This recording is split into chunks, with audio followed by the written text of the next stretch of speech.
ఆంధ్రప్రదేశ్లో నైరుతి రుతుపవనాలు చురుగ్గా కదులుతున్నాయి. దీంతో మరో 3 రోజుల పాటు రాష్ట్రంలో భారీ వర్షాలు కురుస్తాయంటున్నారు వాతావరణ శాఖ అధికారులు.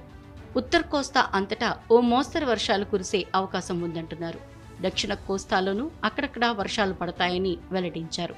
తీరం వెంబడి 45 నుంచి 55 కిలోమీటర్ల వేగంతో గాలులు వీస్తున్నందున 4 రోజుల పాటు వేటకు వెళ్లొద్దని మత్స్యకారులకు హెచ్చరికలు జారీ చేశారు.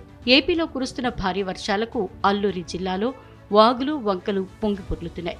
అనేక గ్రామాలకు రాకపోకలు నిలిచిపోయాయి. సాధారణ రోజుల్లోనే రోడ్డు సదుపాయం లేక నానా అవస్థలు పడే గిరిజనులకు భారీ వర్షాలతో వారి పరిస్థితి మరింత దయనీయంగా మారింది. నిత్యావసరాల కోసం గిరిజనులు తాళ్ల సాయంతో వాగులు దాటుతున్నారు. పాడేరు ఏజెన్సీలో భారీ వర్షంతో పాటు బలమైన ఈదురుగాలులు వీస్తున్నాయి. పలు చోట్ల చెట్లు విరిగిపట్టడంతో విద్యుత్ సరఫరా నిలిచిపోయింది. అంధకారంలోనే ప్రజలు బిక్కుబిక్కుమంటూ జీవనం సాగిస్తున్నారు. మరోవైపు గుంటవాడ రిజర్వాయర్కు వరద ఉధృతి పెరుగుతోంది. ప్రస్తుత నీటి మట్టం 1358.7 అడుగులకు చేరుకుంది. డ్యాం గేట్లు ఎత్తి దిగువకు నీరు విడుదల చేసే పరిస్థితి కనిపిస్తోంది.